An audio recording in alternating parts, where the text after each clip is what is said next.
సబ్కా నిరాష్ ఇది తెలంగాణకు సంబంధించి లేకపోతే దేశానికి సంబంధించి అన్ని రంగాలలో నిన్న ప్రవేశపెట్టిన బడ్జెట్ సబ్కా నిరాష్ అట. ఏ రంగాన్ని మెప్పించని బడ్జెట్. అసలు భారతదేశాన్ని పరిపాలించడంలోనే మెప్పిస్తలేరు వాళ్ళు, ఇక బడ్జెట్ను ప్రవేశపెట్టడంలో ఎక్కడ మెప్పిస్తారు వాళ్ళు. మొత్తం బడ్జెట్ 53.5 లక్షల కోట్లు. మన మొత్తం బడ్జెట్ అట 53.5 లక్షల కోట్ల అట. వరాలు లేవు, వడ్డింపులు లేవు, సాదాసీదాగానే కేంద్ర పద్దు. సామాన్యులకు దక్కింది లేదు, వ్యాపారులకు ఊరట లేదు, పాత పద్ధతిలోనే పన్ను విధానం, వేతన జీవులకు నిరాశే. విబిజీ రామ్జీకి 95,000 కోట్లు. ఎన్నికలు జరిగే రాష్ట్రాలపై వరాల జల్లు కురిపించిన ఆర్థిక మంత్రి. రక్షణ, హోం, వ్యవసాయానికి నిధులు పెంపు, క్యాన్సర్ మందులపై బేసిస్ కస్టమ్స్ డ్యూటీ రద్దు, డిఫెన్స్కు పెద్దపీట, 7.85 లక్షల కోట్లు. మొత్తానికి పెద్దగా సంచలనాత్మకమైన నిర్ణయాలు అయితే లేవు బడ్జెట్లో. ఎప్పట్లా ఇక ఇన్ని సంవత్సరాల నుండి బడ్జెట్ ప్రవేశపెడతాను ఏమని చెప్తారు. ఇప్పుడు ఇది 9వ బడ్జెట్, 12 ఏళ్ళు వాళ్ళు పరిపాలించబట్టి. ఇంకా ఏం కొత్తగా చేసుకుంటూ రావాలి, ఇంకేమైనా కొత్తగా చేసుకుంటూ రావాలంటే డబ్బులు అవసరం పడుతుంది. ఏం మెప్పించలేని బడ్జెట్ ఉన్నది, అసలు ఏమి లేదు. ఇలా నిన్న చెప్పిన దాంట్లో కొత్తగా ఏం లేదు. కొత్తగా ఏమున్నది ఒకటంటే ఆర్థిక నేరస్తులకు అద్భుతమైన అవకాశాన్ని ఇచ్చింది ప్రభుత్వం. ఆర్థిక నేరాలకు పాల్పడేటోళ్లకు ఫైన్లను తగ్గించింది, ఆర్థిక నేరాలకు పాల్పడేటోళ్లకు శిక్షలు కూడా తగ్గించింది. నువ్వు దేశాన్ని ఎంతైనా దోసుకో, దేశాన్ని నువ్వు ఎంతైనా దోసుకో, నీకు కేసులో తగ్గింపు, ఒకవేళ నీ మీద ఫైన్ ఎత్తే ఆ ఫైన్ కూడా చాలా తక్కువగా ఉంటుంది. అగో దాన్ని కూడా నిన్న వీళ్ళు ప్రవేశపెట్టిండు. ఆ విషయంలో వీళ్ళను మరి దేశాన్ని దోసుకునేటోళ్ళకు అవకాశం ఇచ్చింది అనిపిస్తాను. ఆర్థిక నేరగాళ్లకు అవకాశం ఇచ్చినట్టు అయింది. నిన్న ప్రవేశపెట్టిన బడ్జెట్కు సంబంధించి కొన్ని నియమ నిబంధనలు ఇచ్చిండ్రు. దాంట్లో ఆర్థిక నేరగాళ్లకు ఒక అద్భుతమైన అవకాశం ఇచ్చింది.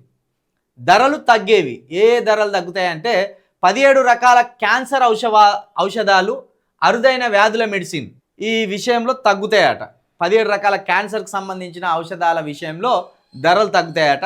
మొబైల్ ఫోన్లు, ట్యాబ్లెట్లు, విదేశాల నుంచి తెచ్చుకునే ఎలక్ట్రికల్ గ్యాడ్జెట్లు ఇవి కూడా తగ్గుతాయట ధరలు.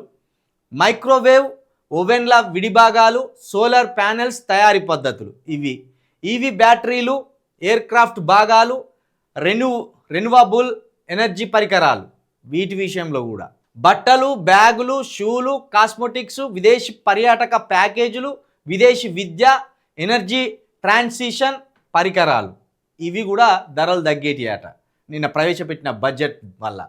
క్యాపిటల్ గూడ్స్, క్రిటికల్ మినరల్స్, అణు విద్యుత్ ప్రాజెక్టులకు వాడే పరికరాలు ఇవేవి కూడా సామాన్యులు వాడేటి కాదు.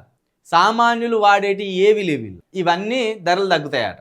ఇక ధరలు పెరిగేటి ఇంపోర్టెడ్ స్మార్ట్ టీవీలు, డెల్, అసూస్ లాంటి బ్రాండ్ హై ఎండ్ ల్యాప్టాప్లు, రిఫ్రిజిరేటర్లు, ఎయిర్ కండిషనర్లు, కాఫీ రోస్టింగ్, బ్రూవింగ్, వెడ్డింగ్ యంత్రాలు, లగ్జరీ వాచీలు, ఆల్కహాల్, సిగరెట్స్, బీడీలు, పాన్ మసాలా, గుట్కా, ఆదాయపు వివరాలు సరిగ్గా చూపని వారికి విధించే జరిమానా 100% పెంపు, future options trading, ammonium phosphate, ammonium nitrophosphate లాంటి ఎరువులు, షూటింగ్కు వాడే పరికరాలు, కెమెరాలు ఇవన్నీ ధరలు పెరిగేటి అట. ఇలా పాన్ మసాలా, గుట్కా, బీడీలు, సిగరెట్లు, ఆల్కహాల్ ఇవి నిత్యం సాధారణ వ్యక్తులు భయంకరంగా వాడేటి. వీటి మీద ధరలు పెంచిందంటే వీటి మీద ఆదాయం పెంచుకోవాలని ఒక దురుద్దేశం. కేంద్ర ప్రభుత్వాలు చూడు ఎంత సిగ్గుమాలిన ఆలోచనలు చేస్తుందో. ఆల్కహాల్ మీద ధరలు పెంచింది, ఎంత పెంచినా కొనుక్కొని తాగేటోడు తాగుతా అంటాడు. ఇక సిగరెట్స్, మద్యం ప్రియులను తాగి సావురని 4 రూపాయలు పెంచుకొని మీ సావుల మీద పైసలు ఎరుకోవాలని. బీడీలు, పాన్ మసాలా, గుట్కాలు వీటి మీద కూడా. హైదరాబాదుకు 3 హై స్పీడ్ రైళ్లు, పూణే, బెంగళూరు, చెన్నైకి కారిడార్లు, దేశవ్యాప్తంగా మొత్తం 7 కారిడార్లకు కేంద్రం గ్రీన్ సిగ్నల్. హైదరాబాదుకు మొత్తానికి చూడు ఎట్లున్నదో, జెట్ స్పీడ్ తోటి ఉరికొచ్చే ట్రైన్ లాగా కనబడుతుంది. 3 హై స్పీడ్ రైళ్ళు అట. పూణే, బెంగళూరు, చెన్నై ఈ 3 ప్రాంతాలకు హైదరాబాద్ నుండి పోయేటట్టు ఒక మూడు హై స్పీడ్ రైళ్లను కేంద్రం మనకు అనుమతి ఇచ్చినట్లు కూడా తెలుస్తుంది. దేశవ్యాప్తంగా మొత్తం 7 కారిడార్లకు కేంద్రం సిగ్నల్ ఇచ్చిందట.